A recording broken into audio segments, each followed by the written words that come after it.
Listo. Muy bien, muchas gracias, estimadas compañeras, compañeros. Pues bienvenidos otra vez a este diplomado que comenzó ayer con la participación de mi colega, el maestro Abelardo. Seguro que estuvieron muy a gusto y satisfechos con la presentación que él les hizo.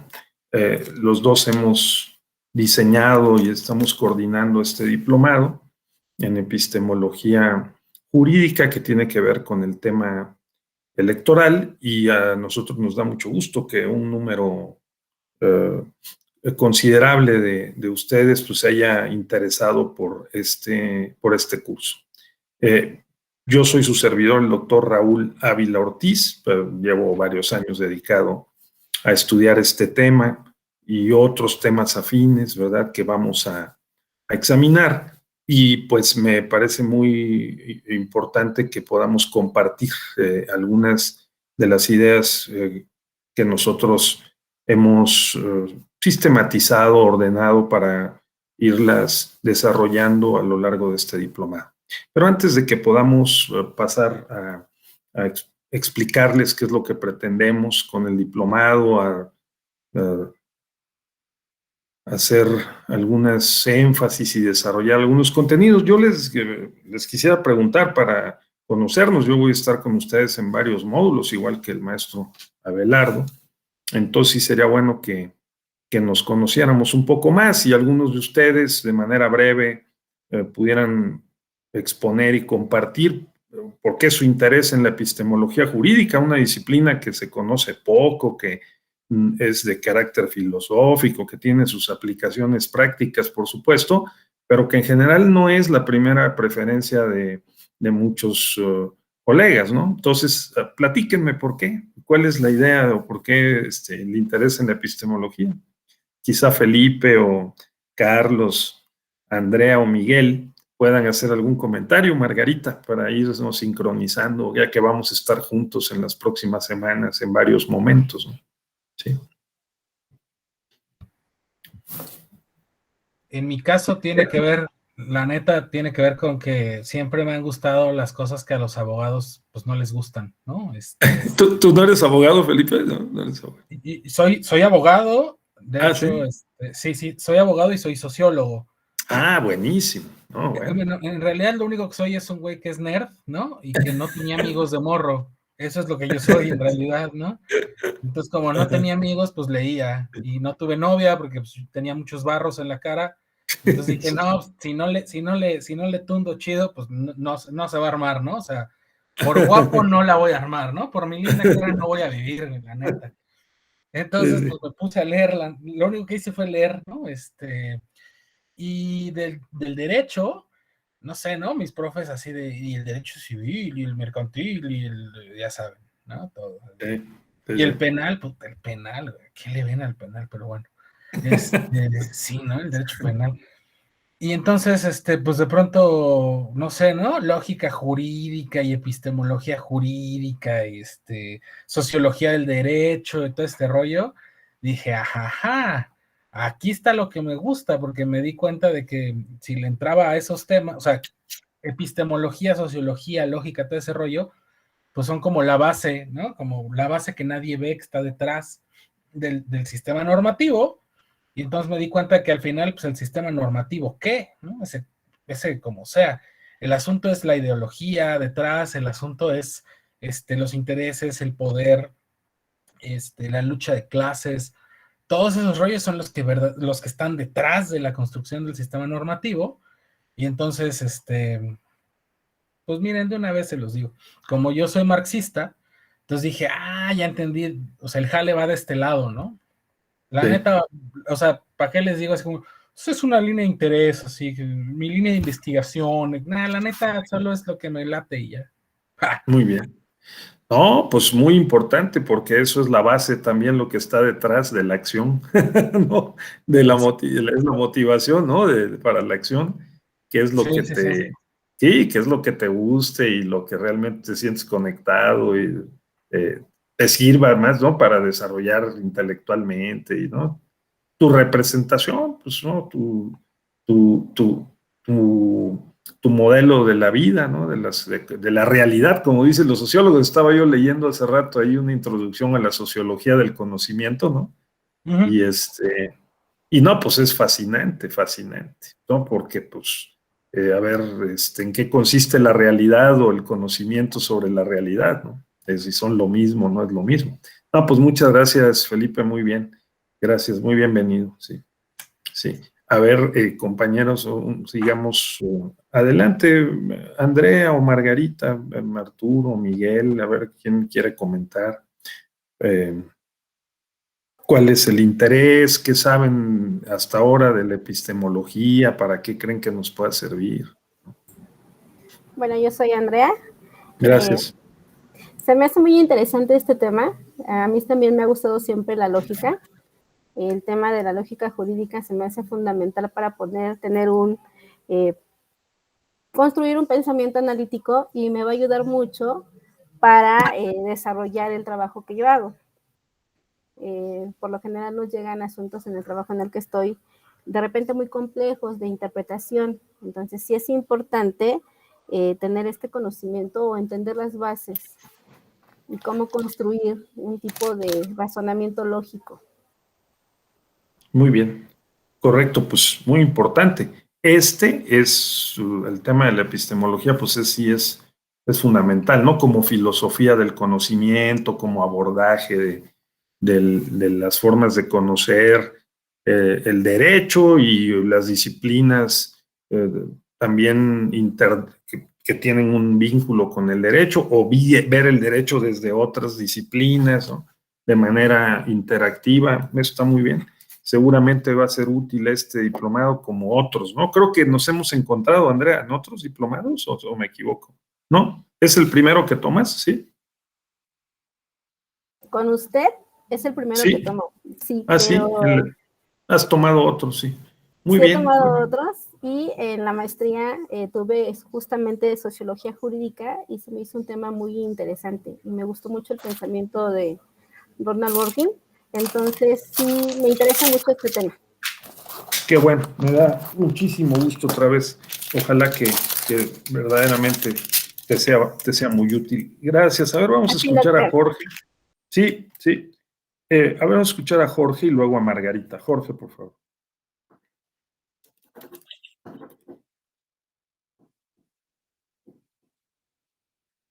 Parece que no te escuchamos, Jorge.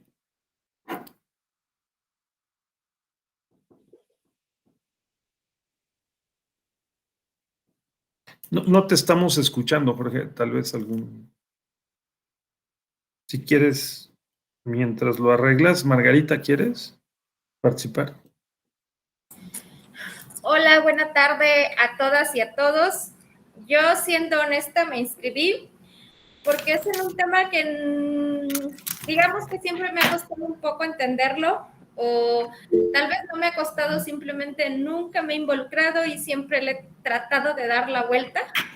Así. No he estudiado un doctorado por eso, porque sé que es materia de cajón, y yo prácticamente hace unos días, de chistosa, en una librería dije, me voy a comprar y libro. Me compré 3. Dije, si los termino de leer, estudio el doctorado.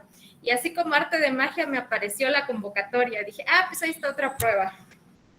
Entonces, yo honestamente, por eso estoy inscrita. Siempre vengo de familia de abogados que siempre se dedicó a litigar. Entonces entré y como que me metieron el derecho procesal así desde inicio, desde los 18 años, y así me he seguido. Entonces, yo por eso estoy aquí. Muy bien, magnífico, Margarita. Entonces, lo vas viendo por el lado del derecho procesal también, ¿no? Muy bien, correcto. Magnífico. ¿Quién más? ¿Ya, Jorge? ¿Quieres participar o tienes algún problemilla ahí de audio? Sí, todavía no te escuchamos. David, pues adelante, David, Alejandro. Sí. Doctor, ¿Sí? Bueno, esta es la segunda vez que llevo el diplomado. La primera vez no lo pude culminar por cuestiones de salud, ya no mandé el trabajo. Digo, me quedó la espinita clavada. Estuvo muy bueno el primer diplomado, Sí. Un gusto pelear con usted y con la licenciada Wendy. Entonces dije, pues va de nuevo.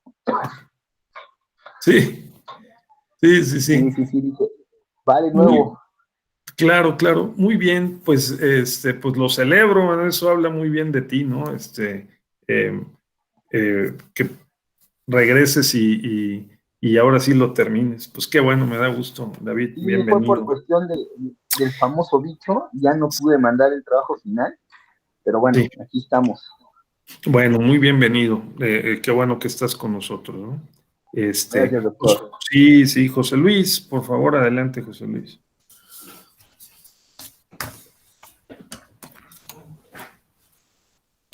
Sí. José Luis quería participar, ¿o alguien más? ¿Ya me escuchan? Sí, claramente. Muy buenas tardes a todos. La cercanía que he tenido con la epistemología jurídica las tuve en mis clases de filosofía del derecho en la Universidad Veracruzana, las tuve con el doctor Arnaldo Platas.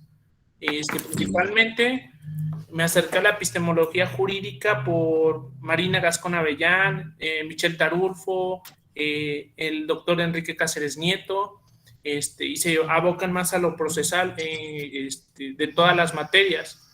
Es muy interesante porque ellos hacen un estudio de qué valor tiene cada prueba en cada materia del derecho. No es la misma valor que se le da a la prueba en materia civil que en materia penal o en el electoral. En materia civil es la convicción que le tienes que crear a un juzgador es muy poca a lo que tienes que hacer en materia penal y en materia electoral, en donde el grado de certeza tiene que ser mucho más alto. Esa es mi experiencia que he tenido con la epistemología jurídica y se me hace una rama de la filosofía del derecho muy interesante. Gracias. Sí, muy bien, muchas gracias, Jorge. Rodrigo, pues te has tenido ya varias, ¿no? Acercamientos, experiencias y información en esta materia, lo cual me da mucho gusto. Nos va a ser muy útil para que podamos intercambiar y podamos seguir construyendo entre todos un conocimiento en torno a saberes, ¿verdad? En torno a la epistemología y a las disciplinas relacionadas con la epistemología, que son útiles para poder entender mejor para qué nos sirven, sobre todo para qué nos sirven. Muy bien, pues muchas gracias. ¿Alguien más que quiera hacer algún comentario en este tenor? ¿Alguien más? ¿No? Bien, pues déjenme comentarles primero que lo que hemos pensado al diseñar este diplomado es que primero, pues hay poca oferta sobre epistemología jurídica. Es como bien lo ha advertido el doctor Enrique Cáceres Nieto, una disciplina nueva, ya lo sabemos, relativamente nueva, es decir, porque pues ya sabemos que también se le conoció en el pasado como filosofía del conocimiento, teoría del conocimiento, una rama de la filosofía general dedicada al estudio de, algunos decían de la historia de las ideas filosóficas, otros de cómo, de dónde procede el conocimiento, cuál es su origen, cuáles son los límites del conocimiento, y ahí se discutió durante años, siglos, si el conocimiento procede de la razón, de la experiencia, de las dos, una combinación, de la voluntad, de la práctica, y cuáles son sus límites, hasta dónde podemos decir que, digamos, está el ámbito de lo cognoscible y qué es lo que no se puede conocer, digamos, también en qué condiciones podemos conocer a un objeto de mejor forma, o por el contrario, si un objeto de conocimiento no es relevante para la ciencia. Actualmente ya hemos perfeccionado más estos acercamientos de la epistemología a su objeto de estudio, y pues hoy dividimos, y así lo hemos diseñado en este diplomado, la epistemología en metateórica y aplicada, ¿no? la dividimos en metateórica y aplicada. Ahorita lo vamos a ir escribiendo en una hoja en blanco ahí despacio para que todas y todos vayamos paso a paso, porque algunos de ustedes pues tienen más y otros menos familiaridad con esta disciplina, pues lo tenemos que entender todos, ¿no? Porque pues eso se trata, es un conocimiento humano, no tiene por qué no ser entendible. Entonces eso es lo que tenemos que hacer. Nuestro compromiso es pues que se entienda para todas y para todos. Entonces, esa es la idea. Por eso es que me permito, sí, en esta primera parte, digamos, voy a hacer un ejercicio que no he hecho en otras ocasiones, pero lo voy a hacer ahora, ¿no?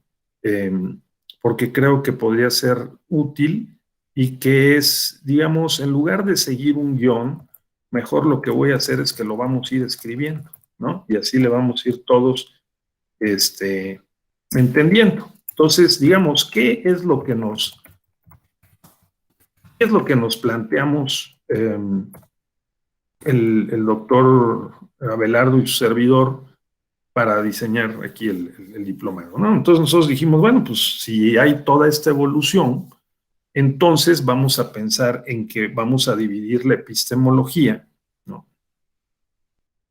Primero, tener presente que hay varias disciplinas, ¿no? Vinculadas con la epistemología. Dijimos, bueno, pues mira, ahí está la filosofía general, ¿no? Y de la filosofía general hay 5 disciplinas que son muy importantes. Puede haber más, pero estas 5 son muy importantes. Uno es la epistemología, ¿no? Otra es la lógica. Otra es la metodología, ¿sí? Otra es la hermenéutica. Y otra es la ética. Todas las 5 son disciplinas filosóficas. Entonces, ¿a qué se dedica la filosofía? Si se puede saber, ¿no? Entonces, pues bueno, aquí podemos decir que ha habido pues diferentes prioridades, digamos, políticas académicas y épocas en que se ha entendido de una o de otra forma en la filosofía. Entonces la filosofía se ha entendido, por ejemplo, como algunos dicen, no, fíjate que la filosofía es el estudio, es el conocimiento por sus causas, principios fundamentales, por ejemplo. Otros han dicho, no, mira, la filosofía se encarga de estudiar los fundamentos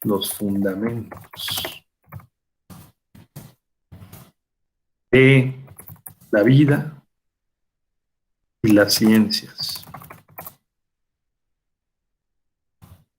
humanas, ¿no? Pero más recientemente, la filosofía, que era como que madre de todas las ciencias, así fue entendida en algún momento, perdió esa posición. Entonces la filosofía, ya en el mundo moderno y contemporáneo, pues ha perdido ese pedestal que tenía, ¿no? Y esa posición así como de mamá de todos los pollitos, y entonces dice, no, espera un momento, la filosofía tiene que acompañar a todas las disciplinas y convertirse en un uso del saber en beneficio de los demás. Fíjense, esta es una definición pragmatista de la filosofía. Es el uso del saber en beneficio de los demás. Oh, entonces eso cambia las cosas, porque si la filosofía es el uso del saber en beneficio de los demás, nos tenemos que comunicar el saber y tenemos que tener unos consensos mínimos sobre lo que creemos que sabemos.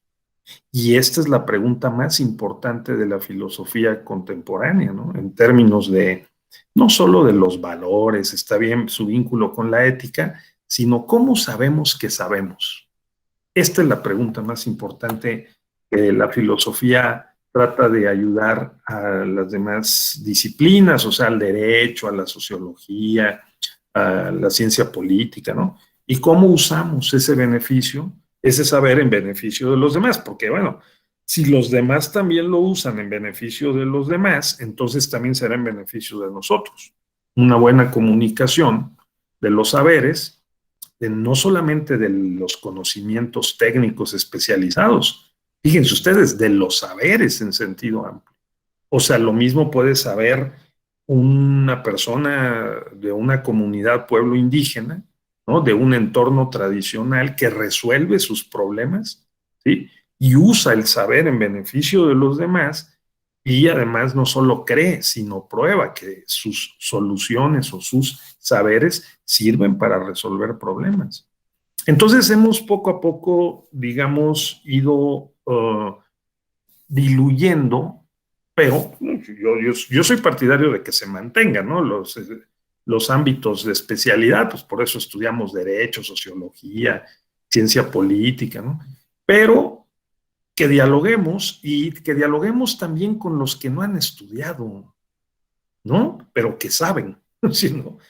Todos sabemos algo. Y lo mismo en los oficios, que en las artes, hay personas que no tienen un doctorado ni maestría y pueden ser doctores o maestros sin grado, porque saben mucho de la vida, de la práctica. Y entonces ahora estamos en una época en que si la filosofía es el uso del saber en beneficio de los demás, todos somos potencialmente filósofos. Todos podemos compartir el saber en beneficio de los demás, lo que sepamos. Y así lo vamos construyendo entre todos. ¿Qué? El saber. ¿Saber qué? Pues saber preguntarnos. Saber preguntarnos sobre los problemas que enfrentamos y encontrar soluciones a esas preguntas. Encontrarlas en el pensamiento, la comunicación, ¿no? La experiencia, la interacción entre todas y todos. Eso nos hace más conscientes y eso nos permite poder, digamos, responder a los problemas que cada vez son más complejos que enfrentamos. Entonces, si nosotros tenemos en mente que la filosofía es el uso del saber en beneficio de los demás, se vuelve un instrumento muy útil y muy práctico, ¿verdad? Y no por eso menos respetable para todas las demás disciplinas. Entonces, tengamos en mente, yo sugiero ese primer planteamiento, ¿sí? Déjenme avanzar un poquito más y luego hacemos una ronda de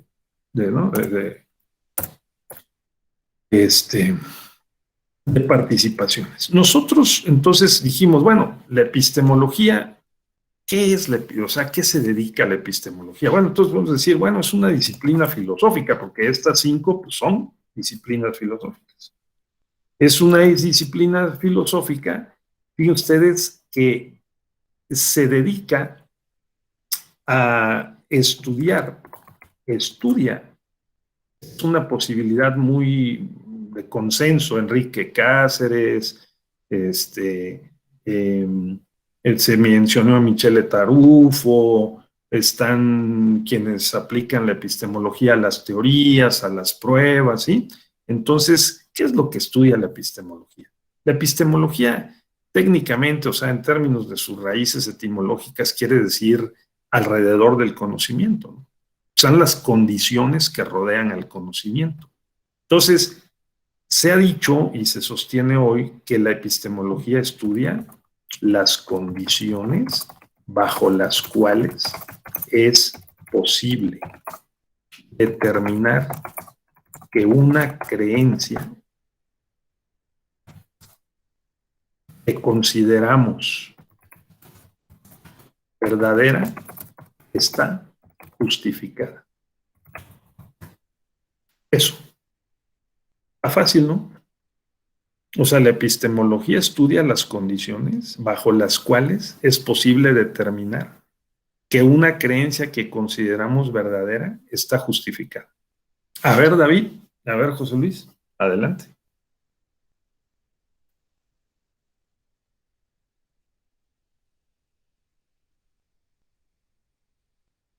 Sí, los escuchamos. No, perdón, profesor, se activó la mano, perdón.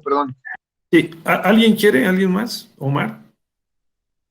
Sí, doctor, yo. Muchas gracias. Buenas tardes, gusto de volver a coincidir. Me parece, o bueno, me gustaría más en esta construcción que estamos haciendo, cambiar la palabra posible por probable, ¿no? Porque está sujeto a comprobación. Ok, muy bien. Entonces cambiemos la palabra posible por probable. Correcto. Entonces, estudia las condiciones bajo las cuales es probable.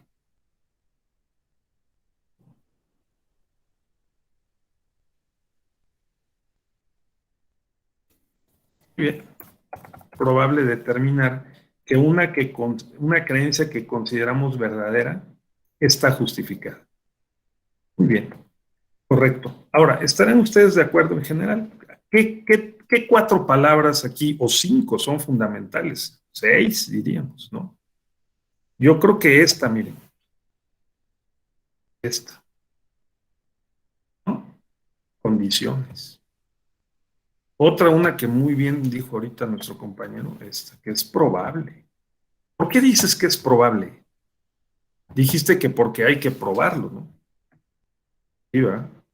Sí, o sea, bueno, es que este para mí es como el tercer diplomado en esta línea de lógica, pensamiento crítico y luego la epistemología, ¿no? Entonces, con esas bases, procedimientos lógicos dan resultados coherentes y esos resultados coherentes solamente pueden ser probables para llegar a ser congruentes. Solamente uno de todos esos coherentes puede ser congruente. Por eso me gusta más la palabra probable. Correcto, me parece muy, muy bien, correcto.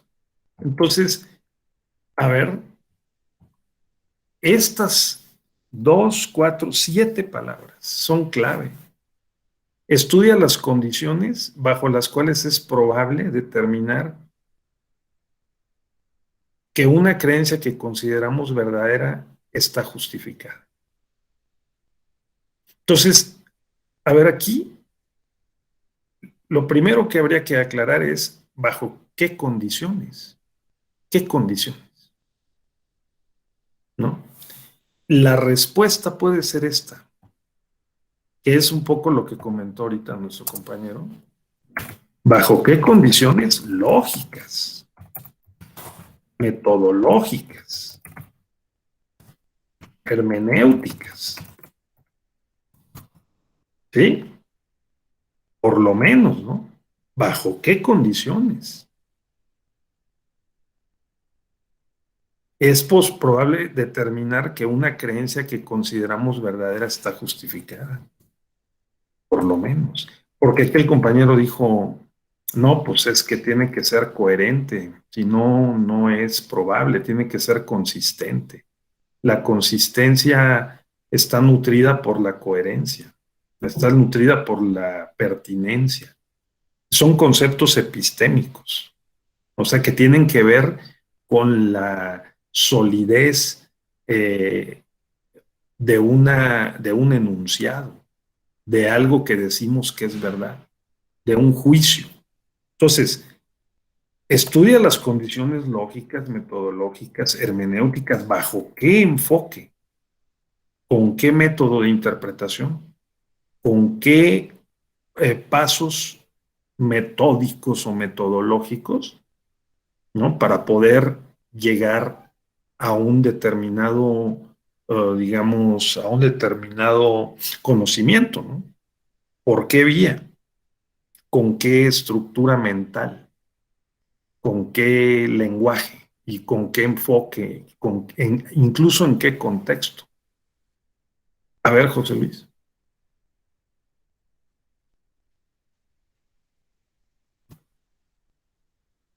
Y Felipe, quien quiera participar, adelante.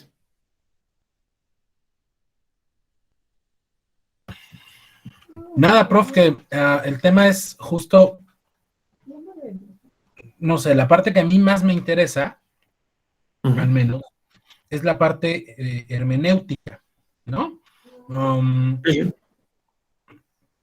importa si eres litigante o eres una autoridad jurisdiccional, al final del día, o sea, el fenómeno por el que tienes que pasar para generar una conclusión o un producto, entiéndase, conocimiento jurídico, pues es una interpretación.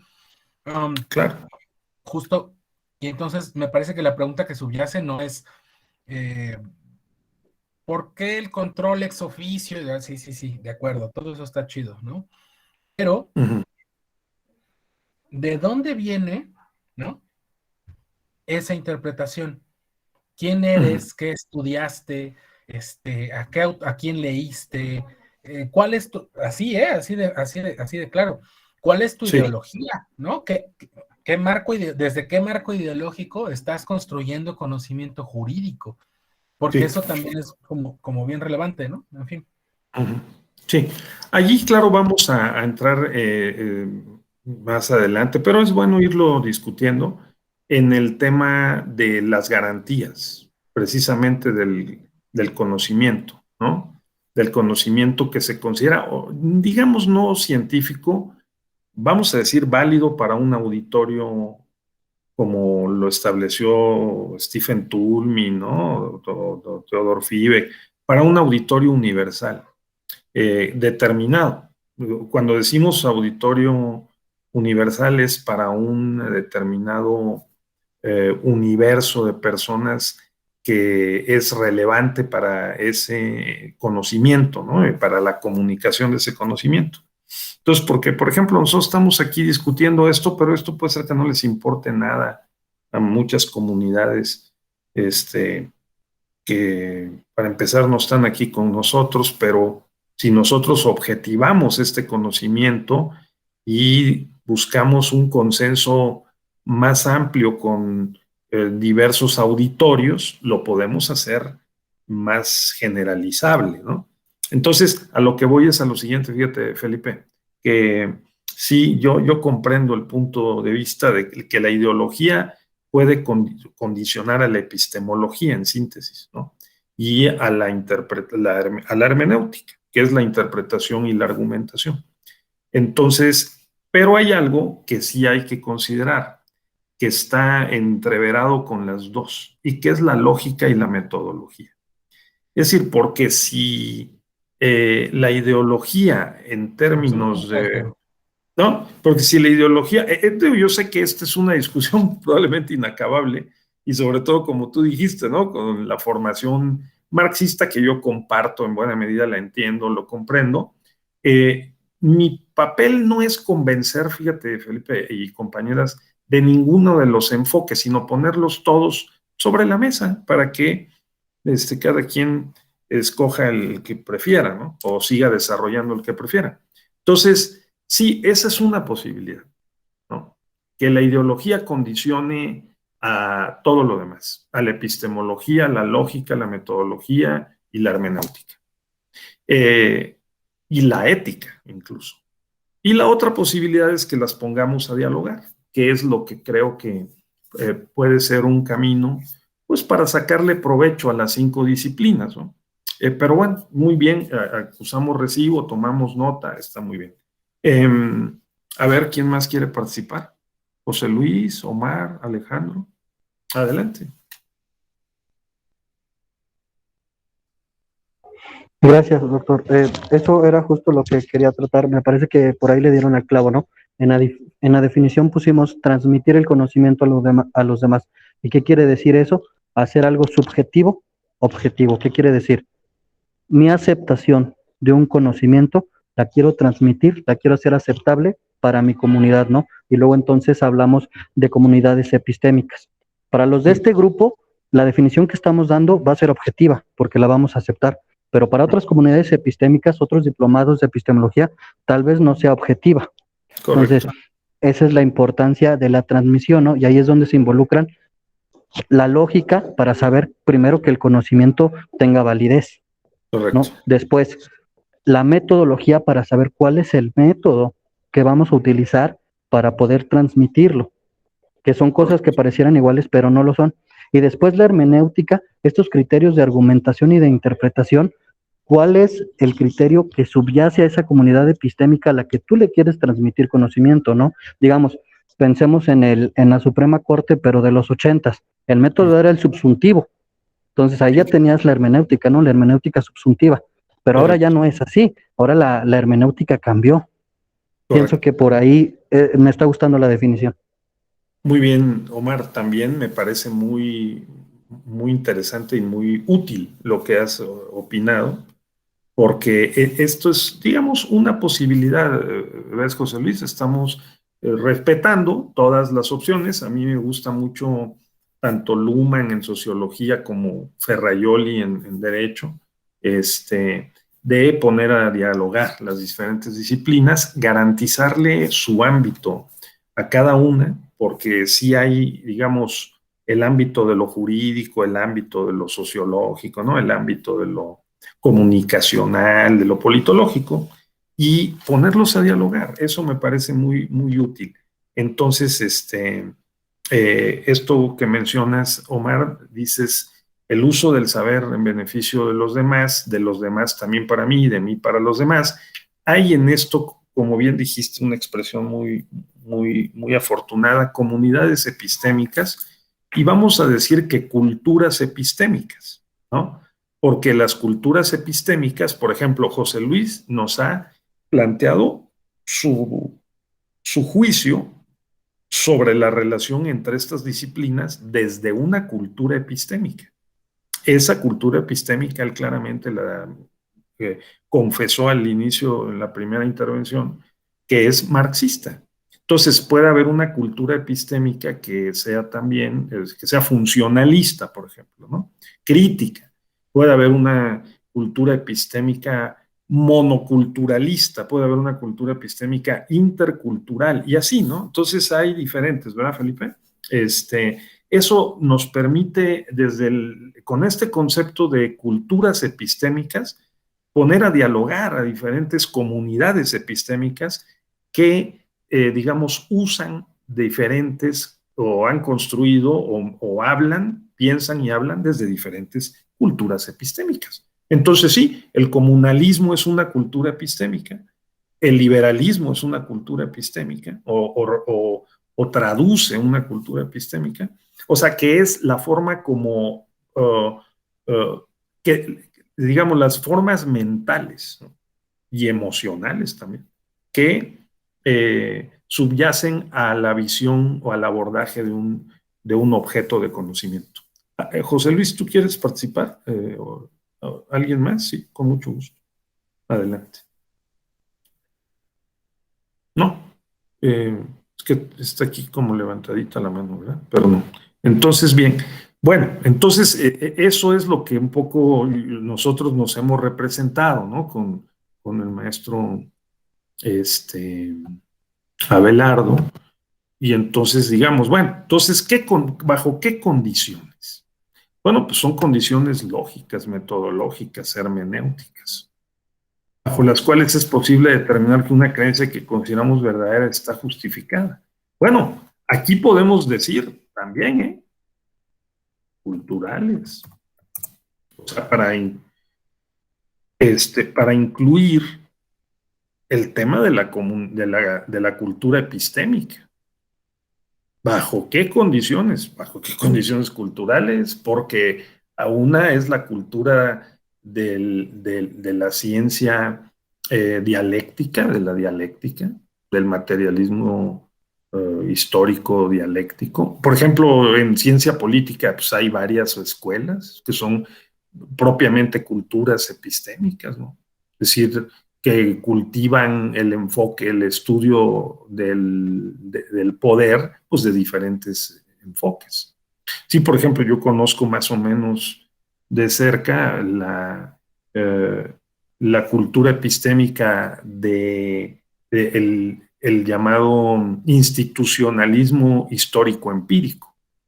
Por ejemplo, eso tiene sus presupuestos, sus condiciones, ¿verdad? Metodológicas, hermenéuticas, ven el objeto desde una cierta enfoque, posición, y así es como lo estudian. Y claro, aquí hay una cosa clave. ¿Con qué lógica? ¿No? Porque aquí el problema es que cuántas lógicas hay, o si la lógica sirve de algo o no sirve de nada. Porque entonces, ¿qué estudia la lógica? ¿No? O sea, si podemos decir, oye, fíjate que hay 20 tipos de lógica, no, bueno. Entonces, si cada cultura epistémica sostiene que tiene su propia lógica, pues entonces se nos va a complicar más poder establecer un mínimo consenso entre las culturas epistémicas diversas, ¿no? Entonces, esto es algo que hay que pensar. La epistemología estudia las condiciones bajo las cuales es probable determinar que una creencia que consideramos verdadera está justificada. Dejemos por un momento ahí esas 4 palabritas y pongamos aquí es probable. ¿Cómo lo vamos a probar?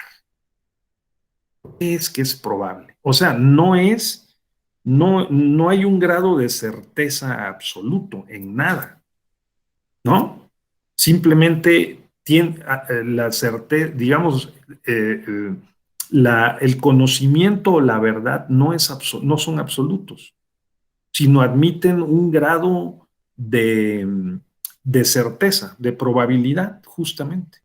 Entonces, si lo vamos a probar, hoy se admite que muy pocas cosas tienen un grado de certeza absoluta, más todavía en el derecho, con las palabras, ¿no? En las ciencias sociales que utilizamos para nombrar las cosas y que podemos desnombrarlas y cambiarlas de nombre, o que le podemos ir asignando significados distintos. Entonces, esas condiciones bajo las cuales es probable, o sea, tenemos que aplicar aquí, vamos a decir, técnicas, ¿no? Y prácticas. Vamos a poner de demostración o refutación.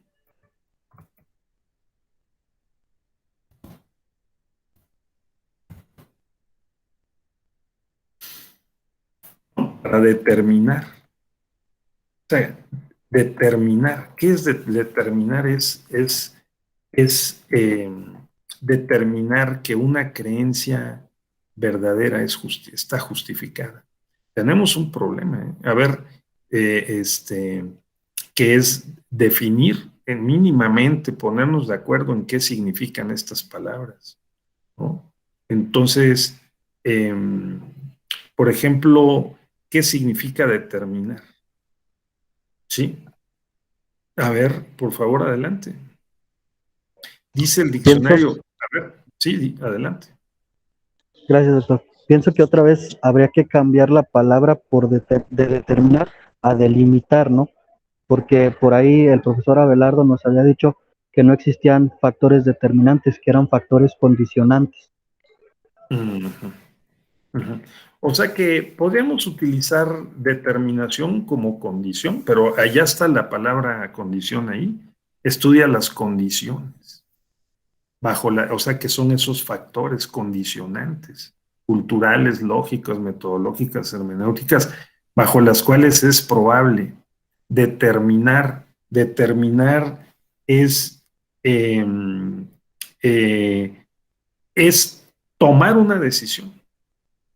Determinar no es decidir. ¿Qué tal si la cambiamos por decidir? Fíjate, ¿no?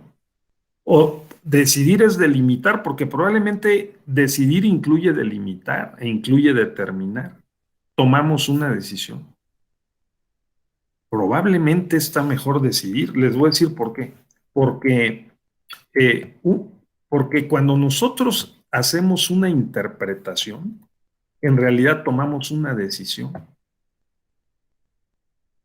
Nosotros interpretamos y tomamos lo que se llama técnicamente una decisión interpretativa. Nosotros enjuiciamos algo, interpretamos, asignamos un significado a las palabras que están en la Constitución, en el Código, o a lo que está pasando ahorita aquí, ¿sí? En esta sesión, nosotros hacemos un juicio, una proposición, nosotros tomamos una decisión interpretativa sobre lo que está pasando o sobre las palabras legales, vamos, ¿no? Entonces, quizá debamos de decir mejor, estudia las condiciones bajo las cuales es probable, con base en ciertas técnicas y ciertas prácticas, indicadores, ¿no? Decidir, que es lo mismo que determinar, ¿no? Que una creencia que consideramos verdadera está justificada. Entonces la pregunta aquí es, ¿qué es una creencia? ¿No?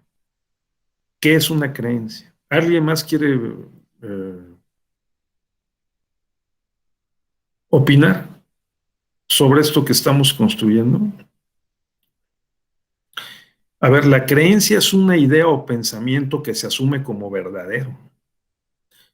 Una falsa creencia muy extendida relaciona, sí, un conjunto de creencias, de normas de comportamiento y de ceremonias de oración y sacrificio propias de un grupo humano con las que el hombre reconoce su relación con la divinidad.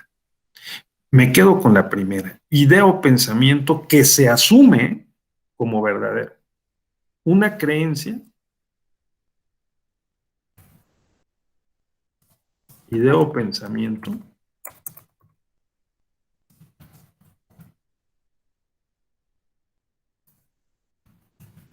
que se asume como verdadero, pero que todavía no lo es, ¿no? Que consideramos verdadero, que una creencia está justificada. Nos podríamos ahorrar hasta estas dos palabras. Pero yo opino que no. Mejor dejarlas. Decidir que una creencia que consideramos, ¿quiénes la consideramos? Hace rato lo dijo algún compañero.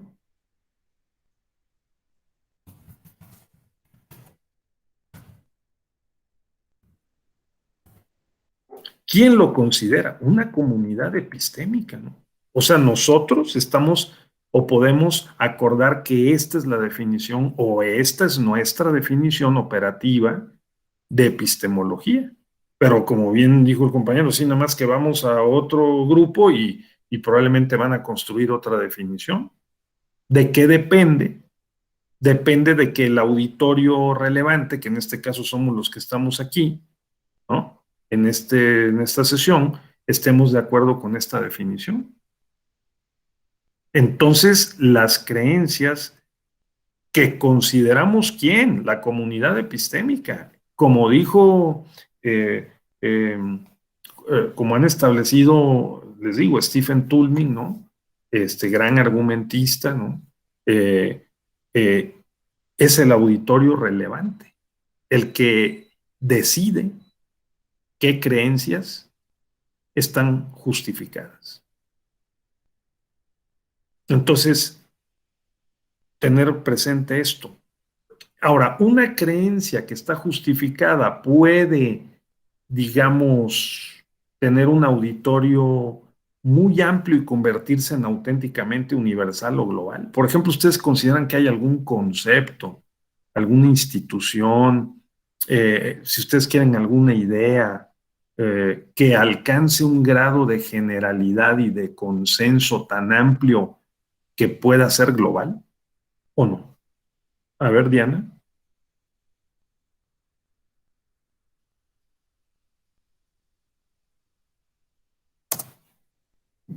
¿Alguien más que quiere decir algo al respecto? ¿No? Porque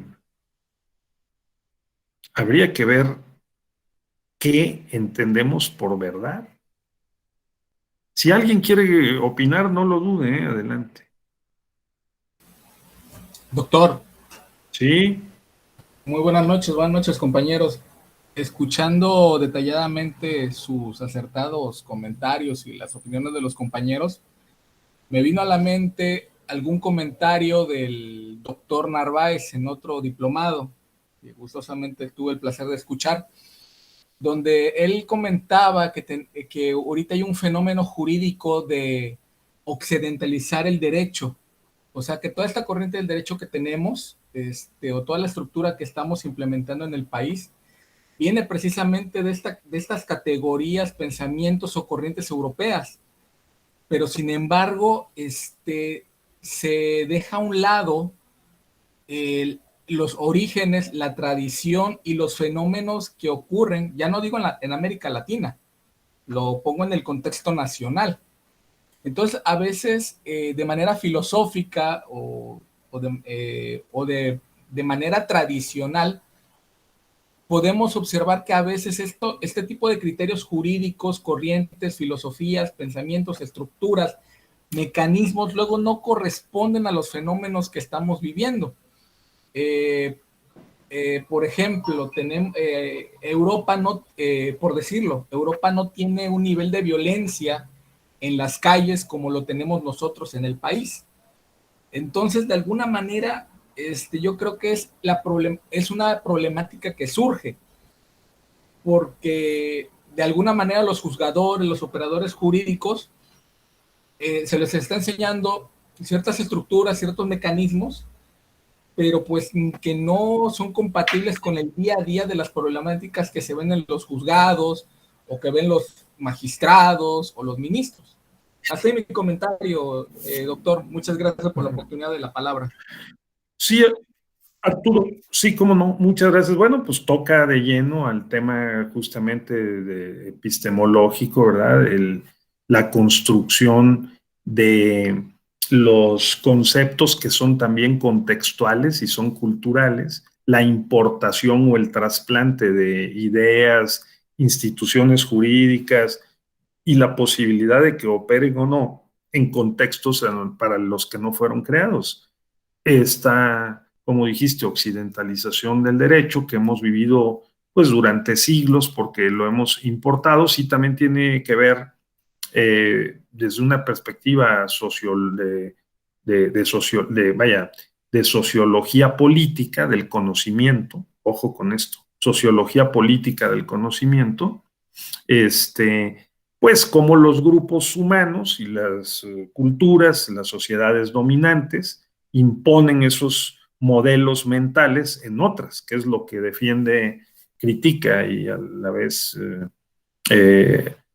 visibiliza muy bien el doctor Narváez, ¿no? Entonces yo eso también lo respeto y me parece muy importante.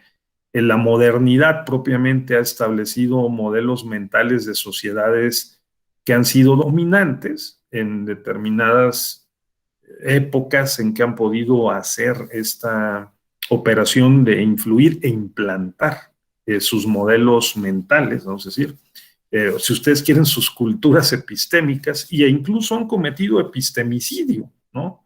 Sobre comunidades que fueron colonizadas, explotadas y que sus recursos, incluidos sus ideas, ¿no? Fueron y siguen siendo, junto con sus patrimonios, explotados con fines obviamente comerciales y de lucro, ¿no?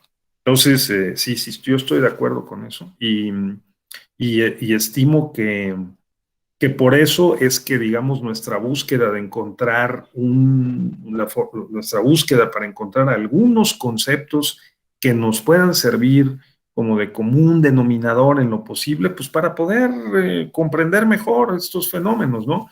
Yo pienso que también, pues sí, hay una condición política, ahí le llamé sociología política del conocimiento, pues conduce o está dado en esta lucha, ¿no? Entre grupos, para poder algunos emanciparse ciertamente de ese modelo epistémico impuesto y tratar de colocar en la conversación y en los circuitos académicos de los saberes y su uso, también sus propias creaciones culturales. Estoy de acuerdo. A ver, Felipe, por favor. Sí.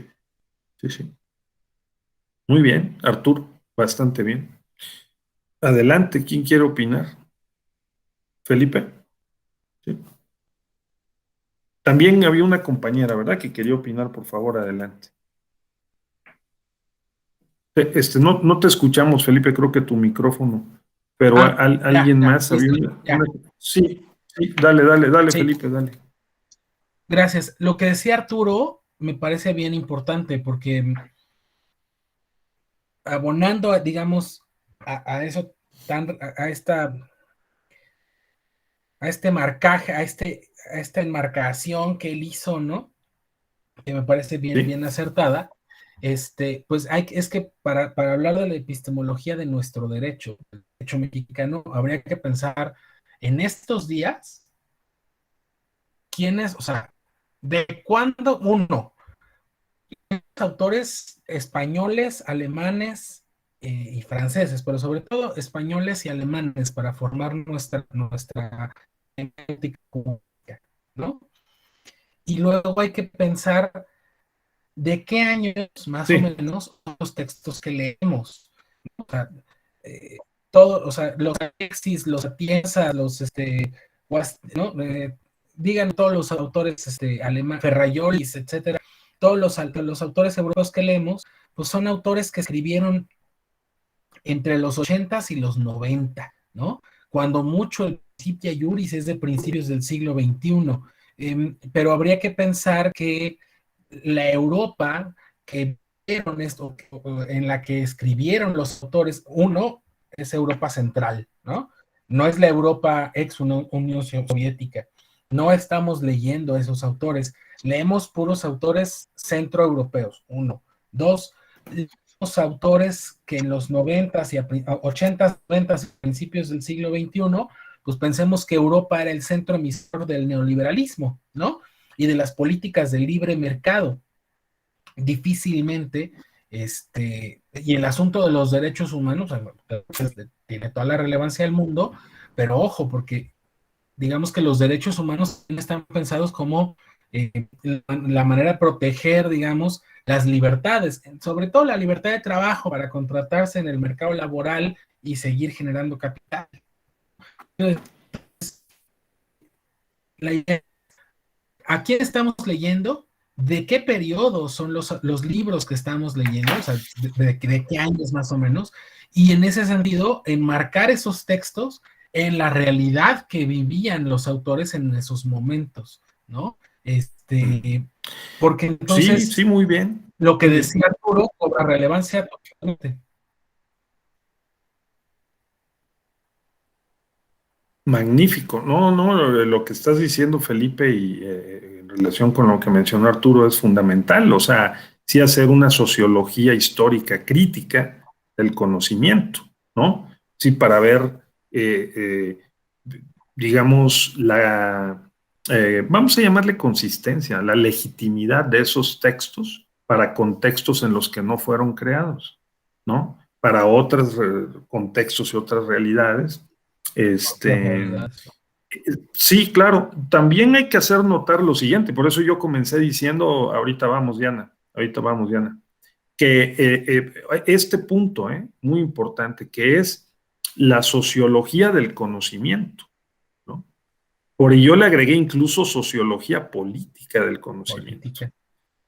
Sí, pero yo diría, a ver, ya nada más la sociología del conocimiento, allí tendríamos otro tema, porque, digamos, ¿en qué momento, que es lo han estudiado los sociólogos, o alguna corriente de la sociología, alemana concretamente, una construcción social, las ideas, se convierten en la realidad? ¿Y en qué medida vamos practicando con esas creencias y las traducimos en hábitos, ¿no? En prácticas, y cambiamos la realidad con base en esas creencias? Entonces, la sociología del conocimiento, como bien han dicho ustedes, tienen que aportar su cuota a este diálogo entre saberes, ¿no? Para poder identificar en dónde se originaron esas ideas, en relación con qué realidad fueron, con qué contexto fueron creadas, pero yo diría que también los trasplantes, ¿no? Las importaciones de esas ideas llevaron a una construcción social, ¿sí? Del conocimiento aplicado en nuevos contextos. Voy a poner un ejemplo para no estar siendo muy abstracto. El ombudsman, o el ombudsperson, como le llamamos, ¿no? El ombudsperson nació en Suecia. Era en el origen, en los 1650, 70, en el sistema parlamentario europeo, noreuropeo, sueco, el ombudsman, así llamado, es un comisionado parlamentario, ¿sí? Que porta el consenso del partido mayoritario con los partidos minoritarios, lo nombran al comisionado parlamentario para controlar, supervisar, investigar y controlar, que es decir, criticar, darle publicidad crítica y emitir recomendaciones a los actos de la administración pública. Cuando trasladamos ese concepto y esa institución por la vía española a América Latina y a México, resulta que aquí hay sistemas presidenciales, no sistemas parlamentarios. Entonces, ¿cómo le hacemos para engranar la creencia en que el ombudsman puede, la Comisión de Derechos Humanos, coadyuvar a prever y a resolver las violaciones a los derechos humanos en un sistema presidencial? ¿No? Entonces, es que aquí, nos le pusieron, ¿no? Es el concepto de hegemonía, profe. Perdón, el concepto de... Es el concepto, o sea, cómo le hicieron, no es cómo le hacemos, más bien es cómo le hicieron las clases dominantes a meternos por la garganta todas estas ideas europeas. Es el concepto de hegemonía. Correcto, pero... el conocimiento también puede ser hegemónico. Sí, ¿qué es lo que decíamos, no? La dominación, la implantación de ideas en otros contextos y en sociedades además subordinadas, digamos, ¿no? Que en la economía internacional, capitalista internacional, pues juegan un papel periférico, semiperiférico, eso está muy claro. Y sirven a los centros desarrollados para suministrar algún tipo de recursos y tienen una posición en esta división internacional del trabajo, ¿no? Eso lo entendemos así. Entonces, pero ya en el contexto, ahí vamos, Diana, ahorita, ya en el contexto de esta desigualdad estructural internacional, vamos a llamarla así, de todas maneras, digamos, las élites o los grupos dirigentes nacionales, ¿no?, también encontraron la oportunidad, digamos, para decir, puede ser un instrumento para mediar el conflicto, ¿no, Felipe? Nacional, como ocurrió a finales de los años 80, yo lo recuerdo muy bien, cuando se creó la CNDH, fue porque Carlos Salinas de Gortari estaba escandalizado, queriendo firmar el Tratado de Libre Comercio, y le imponían la condición de que hubiera una mejor ambiente para la defensa de los derechos humanos en México, y entonces pues le propuso y le encargó a Jorge Carpizo y al doctor Héctor Félix Zamudio diseñar algo que ayudara, y dijeron pues la Comisión Nacional de Derechos Humanos, adaptada al contexto mexicano, ¿sí? Entonces, es decir, yo trato de encontrar un espacio para poder explicar cómo es que un concepto, como ustedes dijeron, creado en una sociedad, en un contexto y en un siglo además muy distinto, siglo XVIII, en un sistema político parlamentario, viene a dar a América Latina y a México, ¿no?, para poder resolver unos problemas que en ese momento coyunturalmente se tienen y que a la fecha permanecen, ¿no? Y hasta se han agudizado. De tal suerte que 30 años después parece que la Comisión Nacional de Derechos Humanos y el sistema que llamamos no jurisdiccional, ¿no?, de defensa de los derechos, pues ha perdido su atractivo, ¿no?, porque su utilidad puede ser muy reducida. Entonces, muy bien, correcto. Entonces, pues seguimos, ¿no? Aquí está el punto. La epistemología convencionalmente estudia, entonces, cómo justificamos nuestras creencias para considerarlas verdaderas. Y eso lo podemos hacer desde cualquier cultura epistémica. Pero a final de cuentas, marxistas, liberales, comunalistas, socialdemócratas, ¿no?, pretenderemos, ¿no?, imponer, sí, seguramente, ¿no?, nuestras creencias y nuestras ideas nuestra representación del mundo, pero lo tenemos que hacer de cierta forma. Y yo creo que esa forma es la que se encarga la epistemología de entender.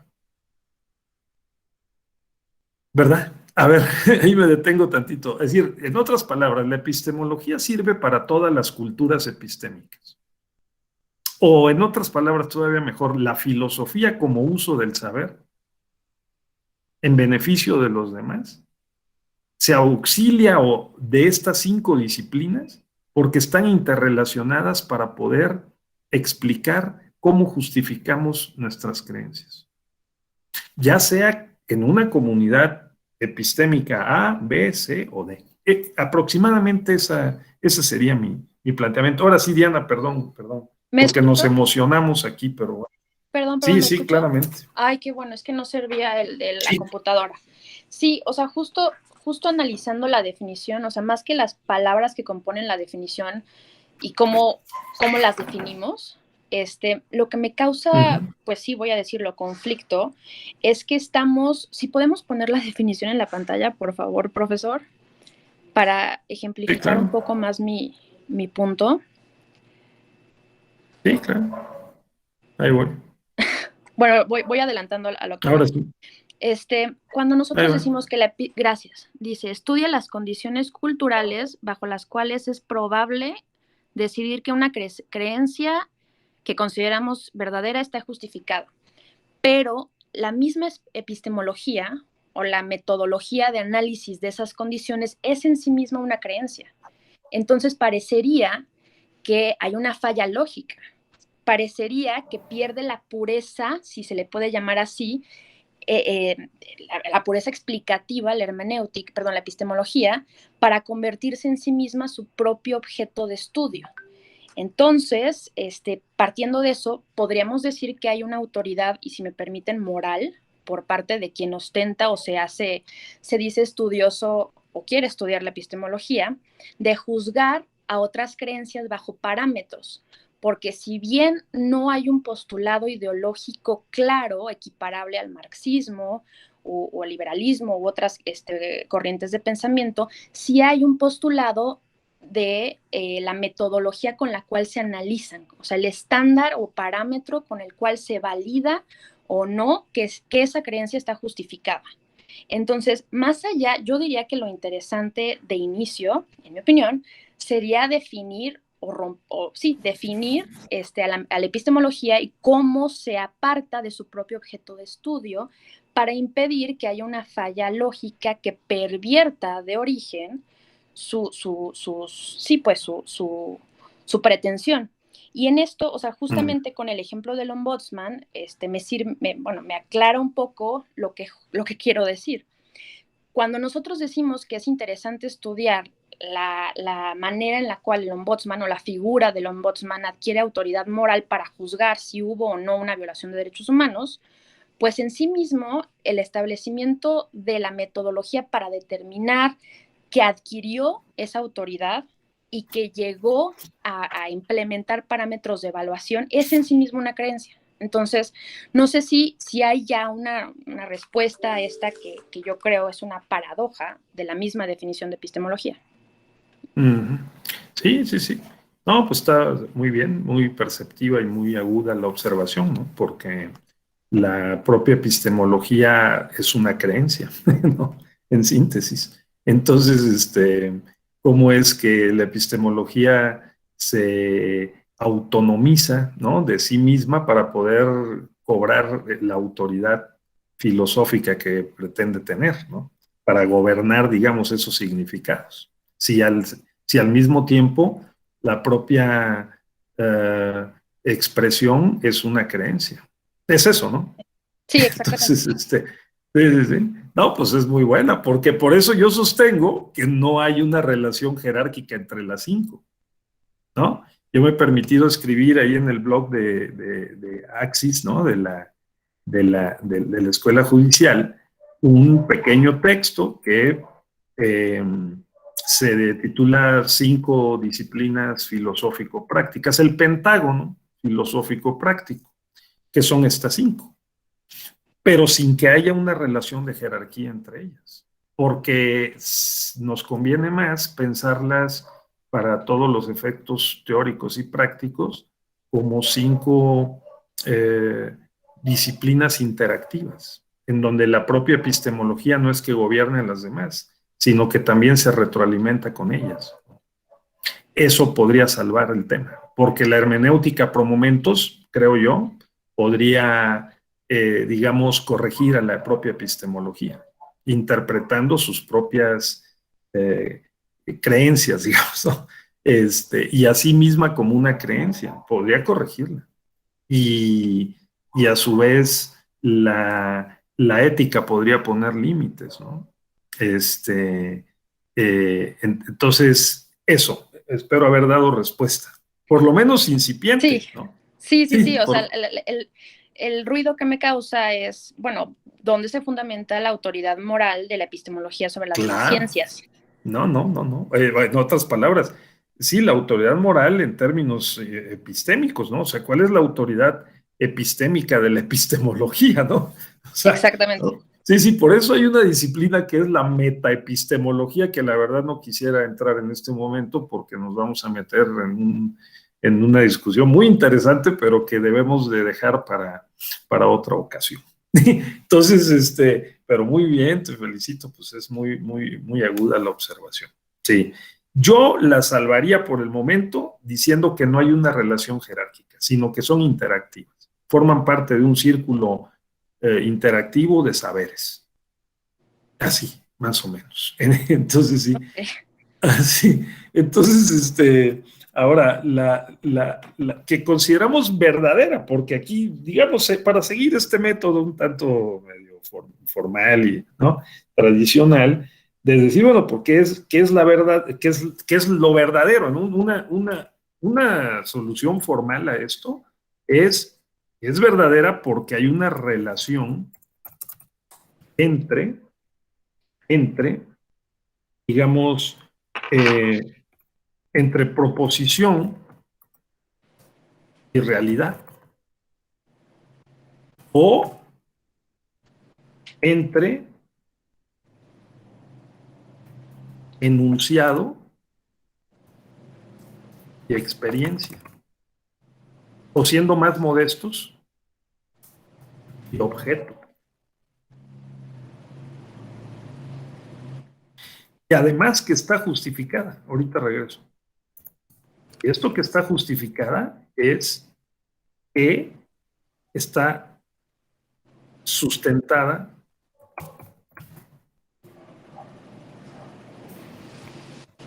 o probada. O sea, imagínense nada más este asunto, ¿no? Entonces la epistemología estudia las condiciones culturales, es decir, el contexto en el que surgen estas ideas sobre la verdad, el conocimiento, los sujetos que las portan, la ideología, ¿no?, que decía Felipe, ¿no? Además, culturales, lógicas, vamos a decir por lo menos la lógica formal, por lo menos.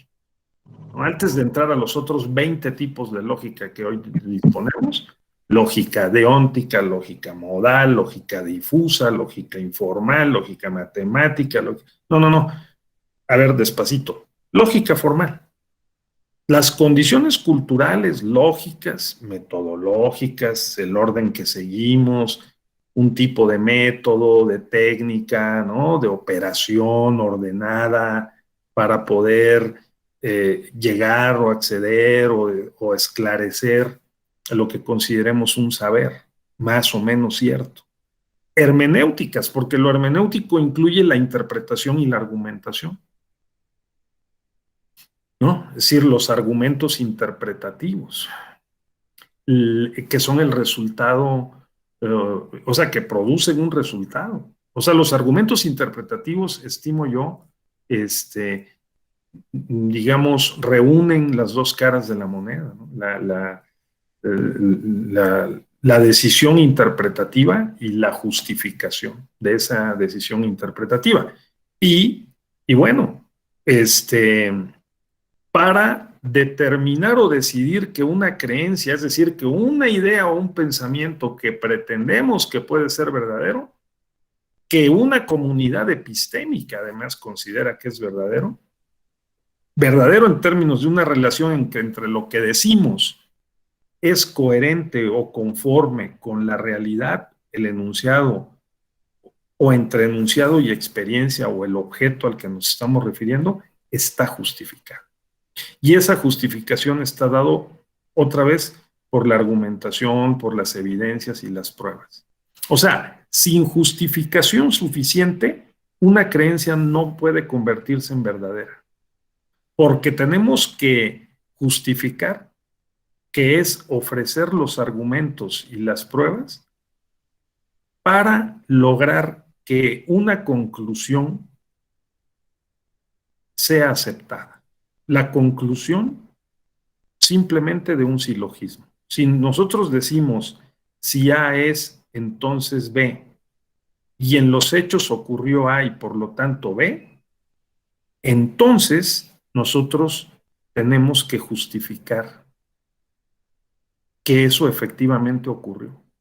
Porque si el marco jurídico dice si A es, entonces B, nosotros tenemos que aportar los hechos convertidos en medios de prueba para probar que eso efectivamente ocurrió. Entonces, esa operación es una operación epistémica.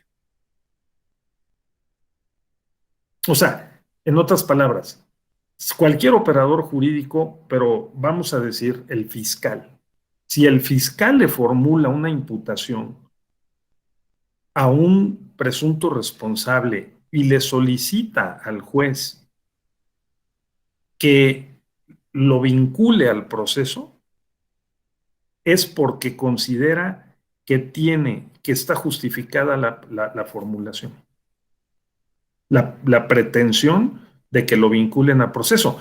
Y esa justificación tiene que estar basada en argumentos y en medios de prueba válidos, suficientes, idóneos, ¿verdad? Para tal efecto. Entonces vamos llegando un poco a lo que yo quiero destacar, ¿sí? En la tarde de hoy. La epistemología nosotros la estamos viendo, aunque algunos no necesariamente tienen que estar de acuerdo, en metateórica, en aplicada.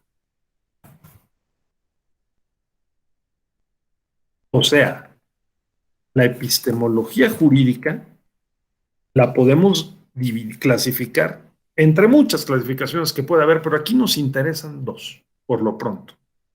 Que esto que dijimos que es la epistemología, que es cómo sabemos que sabemos legítimamente, cómo sabemos que algo es verdad.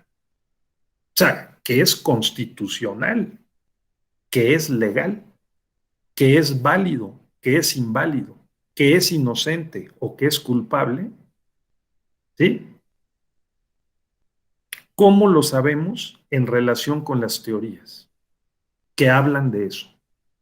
En otras palabras, la epistemología metateórica tiene por objeto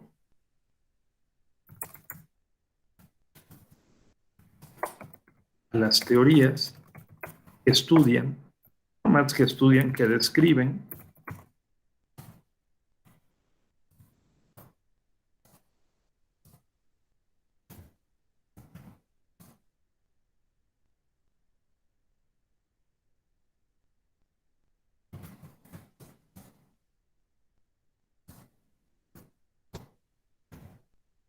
respecto a las normas. Sistema jurídico. Te lo voy a poner todavía más fácil.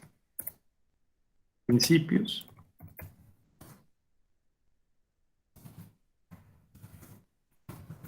Reglas o directrices. O sea, hay dos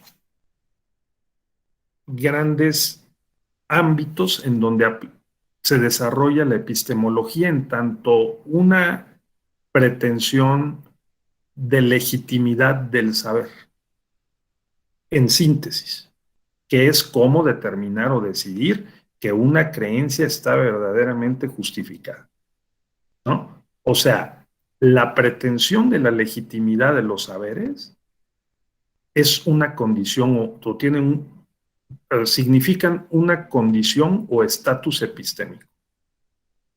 Y los saberes representados en teorías, teoría del derecho, por ejemplo, la teoría pura del derecho de Kelsen, la teoría garantista de Ferrajoli, la teoría principialista de Ronald Dworkin, la teoría crítica, ¿sí?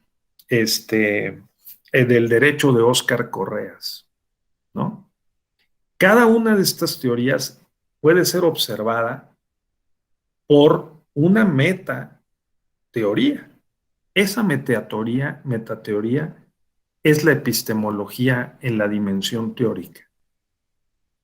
O sea, la epistemología metateórica se dedica a evaluar la legitimidad de las teorías. Es, en otras palabras, hacerse experto en Kelsen, hacerse experto en Ferrajoli, hacerse experto en Óscar Correas, en Rolando Tamayo y Salmorán, en el doctor Narváez, ¿no? En el doctor, en Ulises Schmil, si que ustedes quieren, en Floriberto Hernández, en Jaime Hernández, ¿no? De la Sierra Juárez de Oaxaca, autor del concepto de comunalismo. Pues hacerse experto en comunalismo jurídico, para ver cuáles son, a qué se refiere Jaime Hernández cuando habla de comunalismo jurídico. O Boaventura de Sousa, ¿a qué se refiere Boaventura cuando habla de una epistemología del sur, ¿no? O epistemologías del sur, o una teoría sociológica crítica.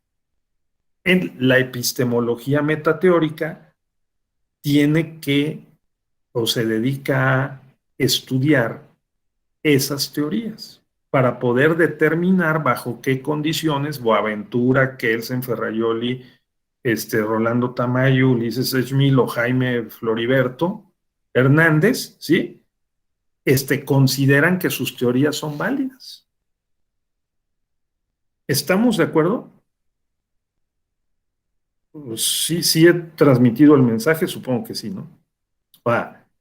Una dimensión de la epistemología es la epistemología metateórica y la otra es la epistemología aplicada. Esta epistemología aplicada se refiere por ahora, al derecho procesal, concretamente a las pruebas.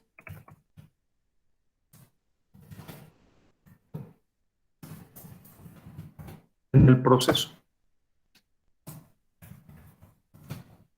Con un sentido jurisdiccional, que es todo lo que escribió Michele Tarufo, lo que hace Jordi Ferrer, ¿no? El Congreso de Derecho Mundial de Derecho Probatorio, es lo que aquí en México desde hace tiempo el procesalista José Ovalle Favela, ¿no? Es decir, el maestro Cipriano Gómez Lara, es decir, la teoría de la prueba, la validez científica de la prueba, las condiciones bajo las cuales podemos determinar que algo es verdad y por lo tanto que la prueba es válida, es legal, es idónea, es pertinente, es consistente, ¿no?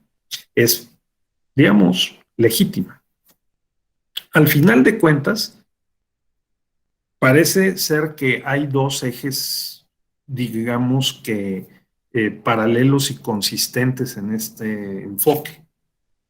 La epistemología trata de determinar las condiciones bajo las cuales se dice que algo es verdad.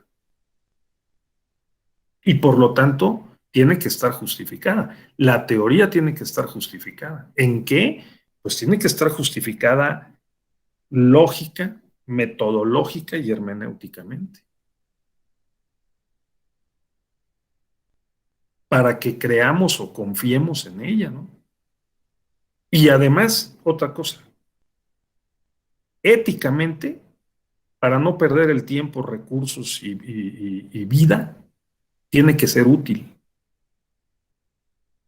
O sea, tiene que resolver problemas, tiene que coadyuvar a la filosofía en términos del uso del saber en beneficio de los demás, que somos nosotros también.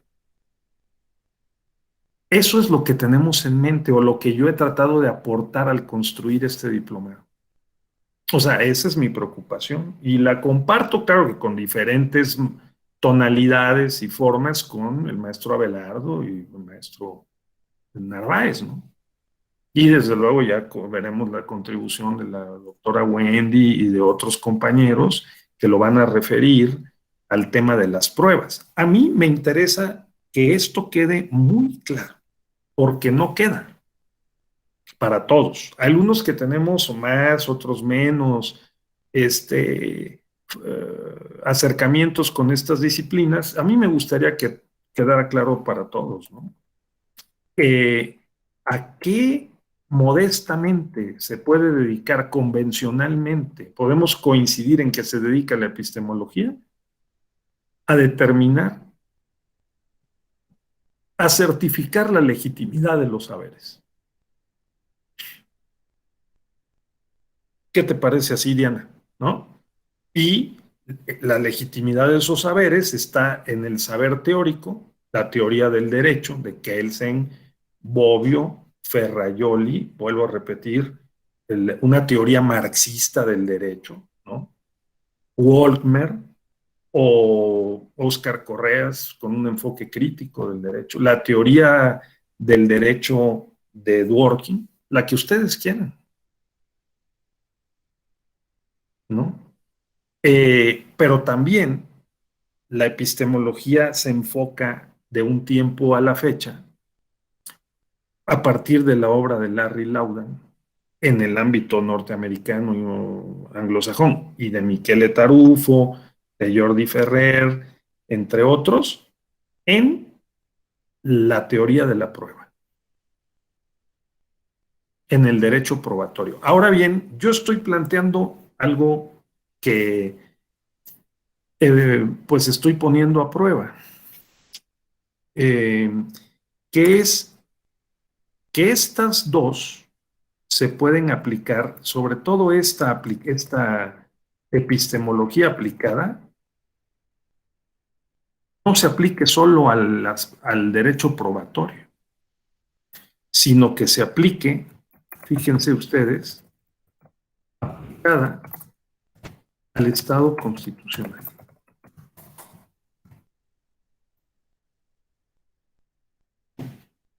A través de los procesos de creación y aplicación del derecho.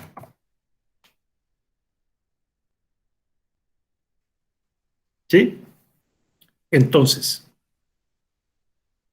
yo estimo que hay que ampliar el objeto de estudio de la epistemología jurídica aplicada. Las dos, metateórica y aplicada, pero aplicarla al estudio de los procesos de creación y de aplicación en síntesis, las normas jurídicas. O sea, el debido proceso legislativo, el debido proceso administrativo y el debido proceso jurisdiccional. No nada más a las pruebas. ¿Qué significa esto? Estoy desarrollando una teoría que le he denominado teoría de trifactorial, que tiene 3 parámetros, uno para medir la correspondencia, otro la coherencia y otra la eficacia de las normas jurídicas. ¿Qué correspondencia? La correspondencia entre la demanda ciudadana expresada en las urnas que otorga un mandato a un partido mayoritario que gana las elecciones, ¿sí? Y desde luego con respeto a las minorías, ¿no? Y la legislación que le devuelve el proceso legislativo a la sociedad y a la ciudadanía a través, pues, de la función política de la legislación. ¿Qué tanta correspondencia hay entre mandato ciudadano, electoralmente expresado, y proceso legislativo? Segunda, ¿cuál es el grado de coherencia que tienen hacia adentro del sistema jurídico las disposiciones legislativas? Si son coherentes o no. Ese es otro concepto y otro grado epistémico, vamos, ¿no? Y tercero, y quizá lo más, bueno, y no solo en el proceso legislativo, sino administrativo y jurisdiccional, porque una jurisprudencia puede cambiar el significado que le otorgó el legislador y habría que ver si tiene correspondencia con la demanda original de la ciudadanía. Les pongo un ejemplo. La pregunta de la consulta popular. ¿Sí? El presidente López Obrador planteó antes de su campaña, en su libro correspondiente, ¿sí? Y durante su campaña,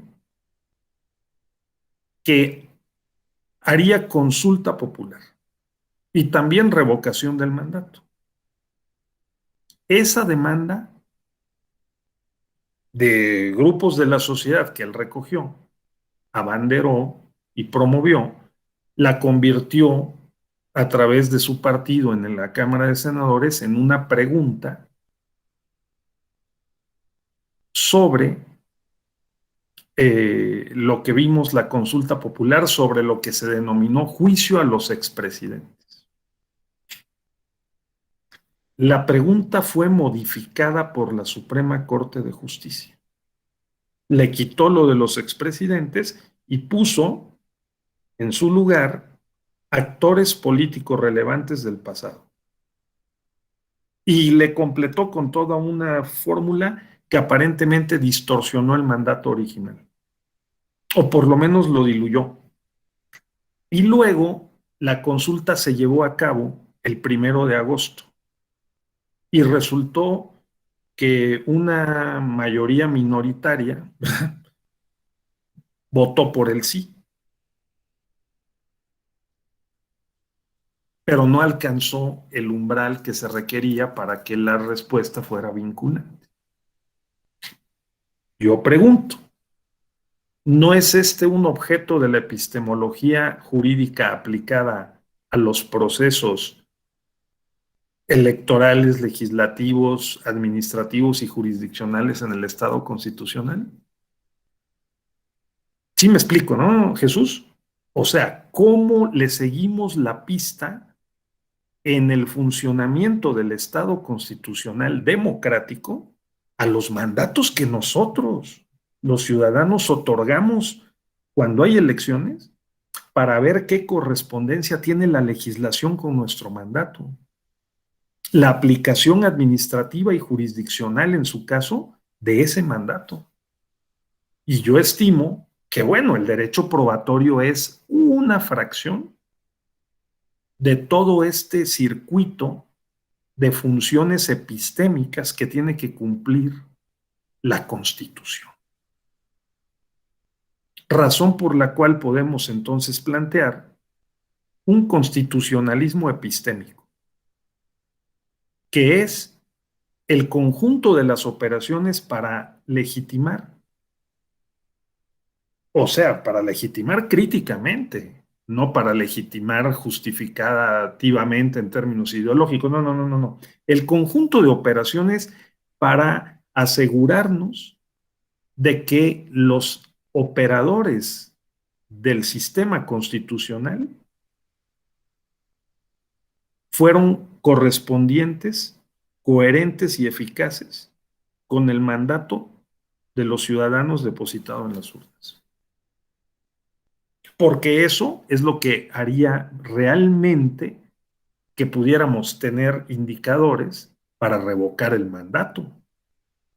Porque si no, ¿con base en qué vamos a salir a decir que se quede o que se vaya?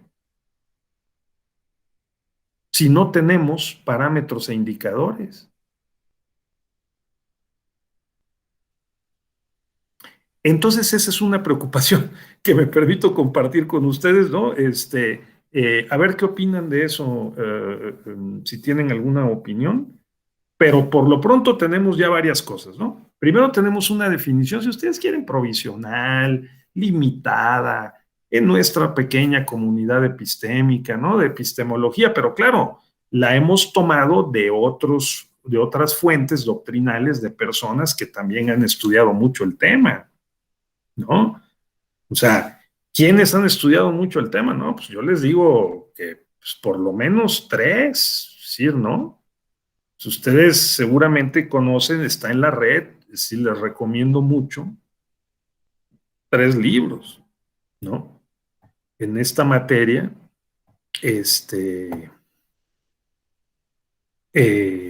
vamos a ver. Uno es el de Luis Villoro, se llama Saber, Creer, Conocer. Uno de los trabajos más serios de Luis Villoro. ¿Sí? Otro que es muy importante es el de León Olivé, también del Instituto de Investigaciones Filosóficas de la UNAM. Se llama Racionalidad Epistémica. ¿Qué editorial es? Bueno, Racionalidad Epistémica. Y otro, creo que es Tecnos. Y otro, por supuesto, es el de Enrique.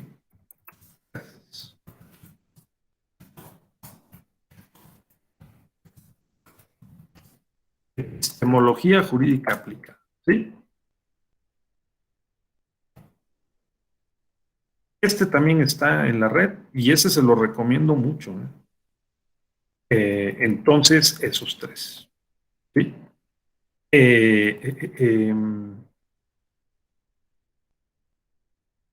Esta aproximación aplicada al Estado constitucional la ha empezado a desarrollar y la ha publicado ahí parcialmente, por ahí la pueden buscar.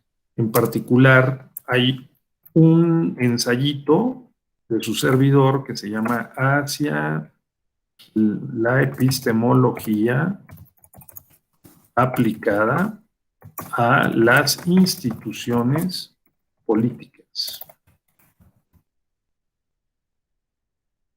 ¿Por qué? Porque el poder legislativo, el poder ejecutivo, el poder judicial, los órganos autónomos, el derecho electoral, ¿no? La justicia electoral, son todas instituciones políticas y jurídicas. Hacia una epistemología aplicada a las instituciones políticas. También, entonces, podríamos decirles aplicada al Estado constitucional, ¿sí? Entonces, aquí estamos ubicados. La epistemología es la disciplina filosófica cuya pretensión es decidir, o sea, determinar, establecer las condiciones bajo las cuales consideramos que algo es verdad, porque está suficientemente justificado. Y deben estar justificadas las teorías, deben estar justificadas las pruebas, y debe estar justificado y legitimado el Estado constitucional democrático. O el Estado de que se trate. Porque si se tratara de un Estado socialista o comunista, también tendría que estar legitimado y justificado, porque lo que ofrece lo tiene que dar. La crisis de la democracia liberal consiste en que lo que ofreció ha dejado de darlo. en muchos de los países, no en todos, pero en general hay un descenso de los resultados, sobre todo tangibles, materiales e incluso espirituales, que se espera de la democracia liberal. Por eso surgen, pues, los populismos de izquierda o derecha, ¿no? O nos dicen, volteemos mejor a ver la democracia china. Ahorita están teniendo lugar elecciones en China, ¿eh? Nada más que son elecciones hacia adentro del Partido Comunista. Están teniendo lugar elecciones a nivel vecinal. Y sí hay una dinámica crítica para poder examinar qué está fallando en el sistema. Sí hay un espacio de libertad. Y los vecinos participan en los colectivos vecinales, vamos, ¿no?, de sus localidades, y los que van a ser diputados, o sea, los que van a estar en el ayuntamiento, van a ser regidores, concejales del ayuntamiento, diputados locales, diputados regionales, diputados al Congreso Nacional, portan un mandato. Ahora, que no haya dos partidos, ni tres, es correcto, hay un solo partido, pero hay un juego interno dentro de ese partido, ¿sí? Entonces tiene que haber una forma de legitimar esos saberes y esas operaciones. Y yo creo que la epistemología, igual aquí que allá, opera para poder certificar esas justificaciones. Ese sería mi planteamiento, ¿sí? Ahora, ¿a qué se dedica la lógica, la metodología, la hermenéutica y la ética? Pues creo que ya lo dijimos, ¿no? La lógica no es más que, por el momento, la disciplina que estudia la estructura formal del pensamiento. O sea, ni más ni menos. ¿Cómo pensamos? ¿Cómo conceptuamos? ¿Cómo definimos?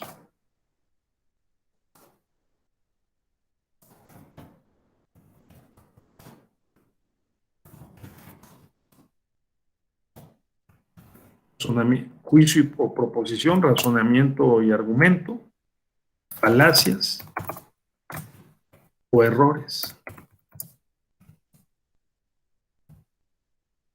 Esas operaciones.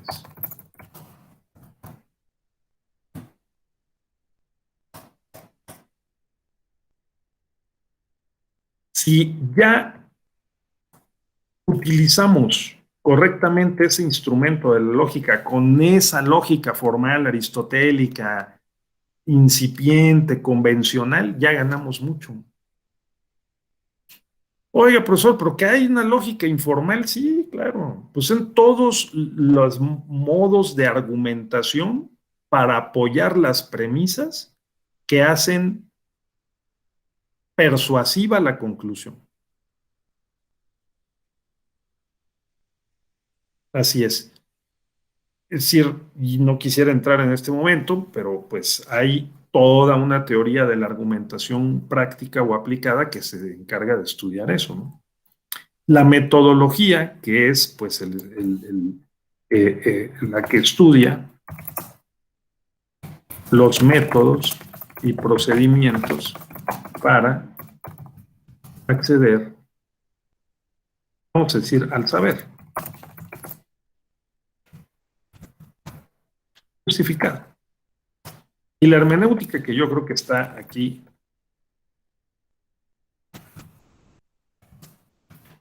vamos a decir, si quieren, las estrategias, métodos y técnicas de interpretación y argumentación. Pues precisamente para justificar los saberes o creencias que consideramos verdaderas. ¿Perdón?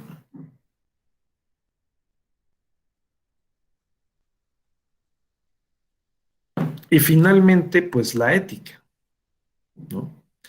La ética que no debemos confundirla con la moral. Yo creo que ahí la ética es la disciplina filosófica que estudia la moral, eso sí, ¿no?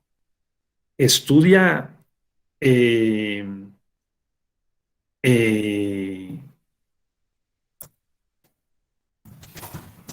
los valores, principios.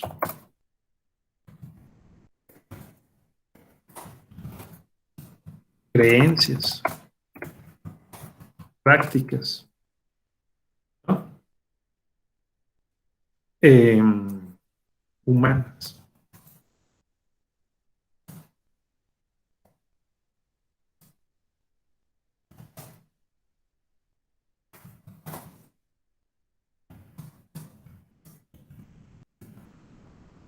En comunidades específicas, en contextos específicos o más o menos generales.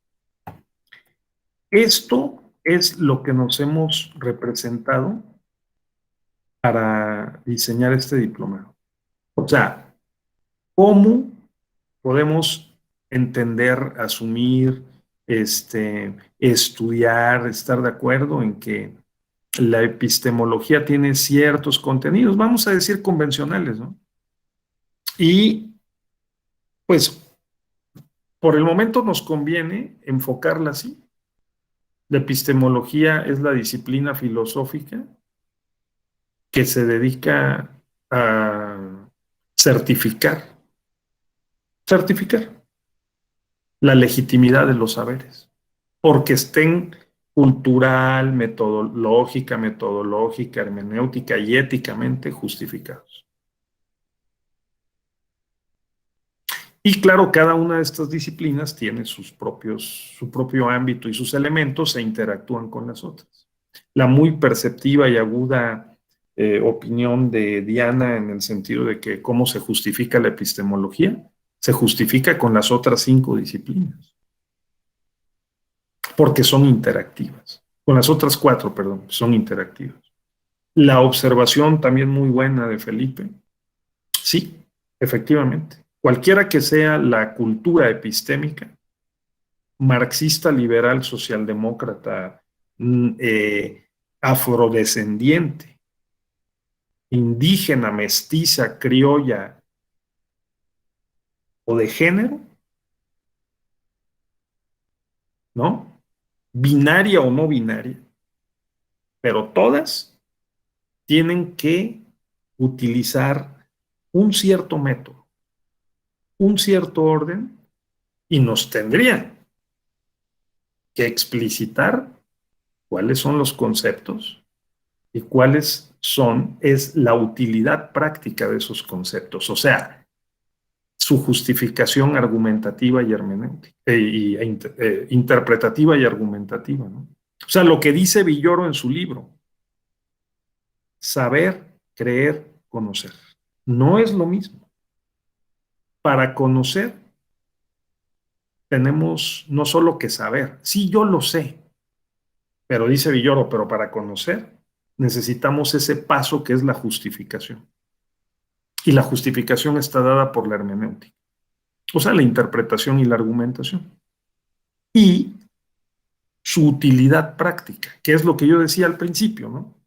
La filosofía es el uso del saber en beneficio de todos, vamos, de los más, si se quiere.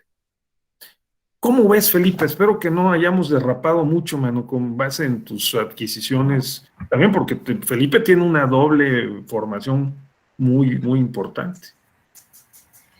No, profe, la neta, al contrario, o sea, yo sí diría, volvámonos marxistas todos, ¿no? La neta, yo sí les diría, hagamos la revolución proletaria, ¿no? O sea, usted decía, yo nomás vine a ponérselos así como enfrente a todos para que ustedes agarren lo que quieran. No, yo sí les diría, vamos a hacernos de izquierda, ¿no? Sí, yo sé que existen esas, por lo menos 2 actitudes, sí. Yo sí estoy tirado del lado izquierdo, ¿no? No, pero,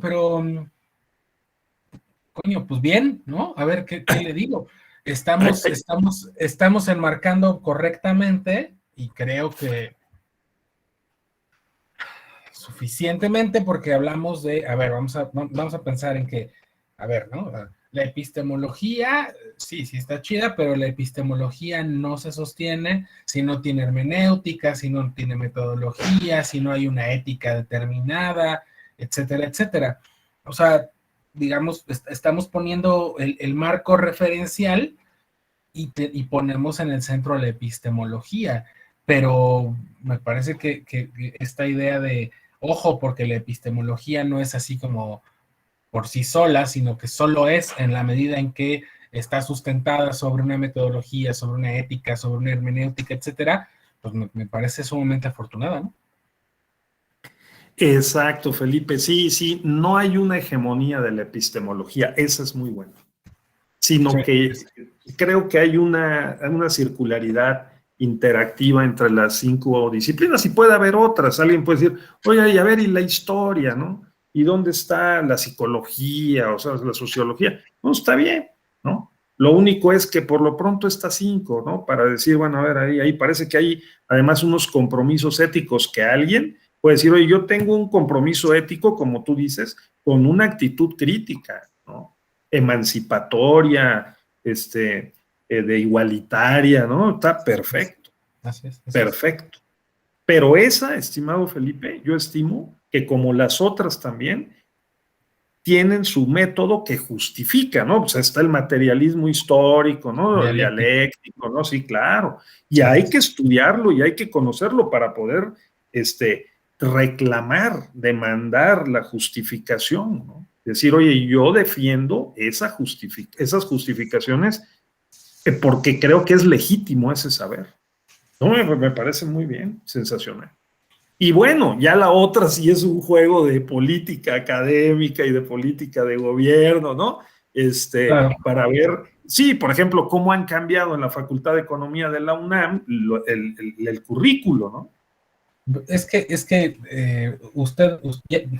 usted es egresado de la universidad, yo estudié sociología en la UNAM justamente, y sí, o sea, ahí le va. Esto que decía Andrés Manuel el otro día de la derechización de la universidad, me parece que es medianamente cierto, ¿no? O sea, sí ha cambiado mucho el currículum de la universidad. A mí me tocó una facultad de ciencias políticas muy de izquierda, ¿no? Muy marxista. Sí, pero porque yo iba los sábados y a los profes, o sea, literalmente, los profes que iban los sábados a dar clase eran los apestados, así como de, a ver, ¿dónde lo pongo? Ah, ya sé, que vaya el sábado, ¿no? Al izquierdoso lo voy a poner a dar clase el sábado. Pero los profes de lunes a viernes eran profesores de sociología comprensiva. En la UNAM, en la Facultad de Economía, está durísimo el tema de la econometría y, maldita sea, se está enseñando a Milton Friedman, ¿no? En la UNAM se enseña a Milton Friedman, por amor de Dios, ¿no? O sea, Dios mío, en la Facultad de Derecho de la UAC, donde yo estoy, decir estas cosas que estoy diciendo es como de, ay, ¿dónde pongo a Reper, no? ¿Por dónde lo pongo? ¿Dónde lo pongo? Aquí lo que rifa es Ferraiolis y todas estas cosas, ¿no? Porque asumir ese, o sea, digamos, hacerte hartiano, kelseniano, ferraioliano, etcétera, te exime del compromiso ético, ¿no? O más bien del compromiso ideológico. En la escuela se habla de no, la enseñanza no puede tener ideología, o la ciencia no puede tener ideología. Yo sostengo la postura contraria. Yo creo que la ciencia tiene por finalidad la revolución, ¿no? Y decía Lenin, sin teoría revolucionaria no hay práctica revolucionaria, ¿no? Sí, sin duda. No, es una actitud y es una cultura, es un compromiso, vamos a decir, epistémico, justamente ideológico, ¿no? Y que lleva consigo, pues, toda una lógica dialéctica, desde luego, una metodología de la praxis, ¿verdad? Y una...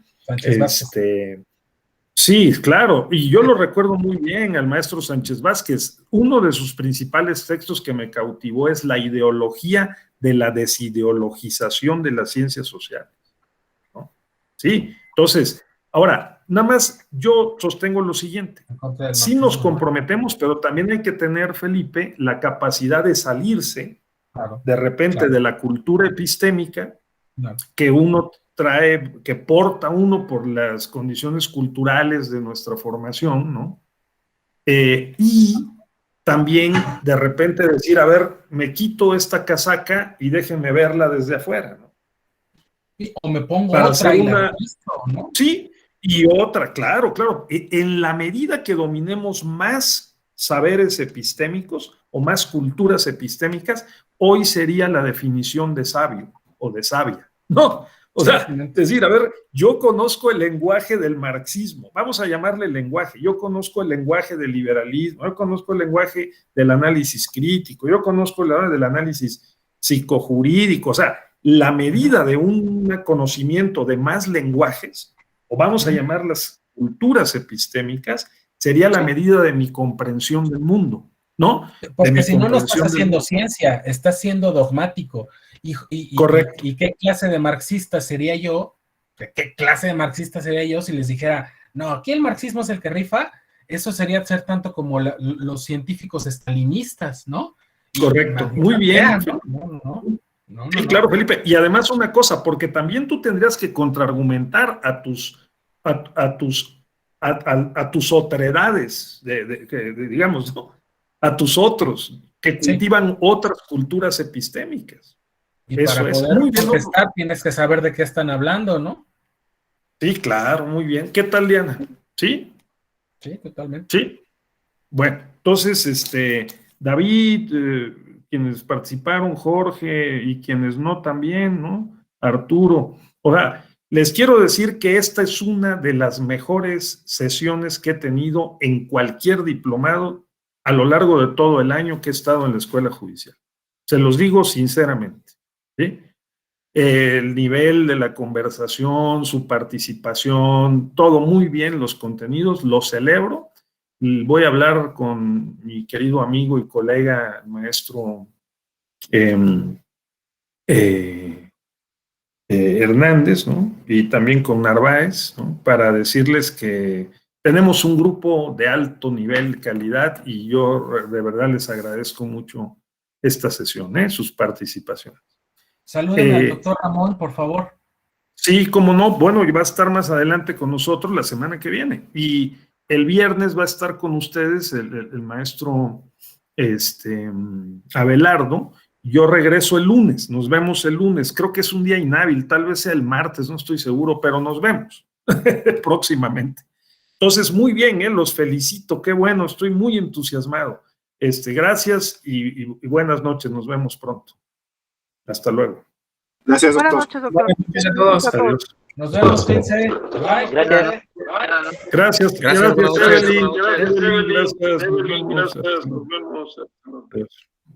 Gracias a ustedes, doctor. Gracias. Buenas noches. Adiós.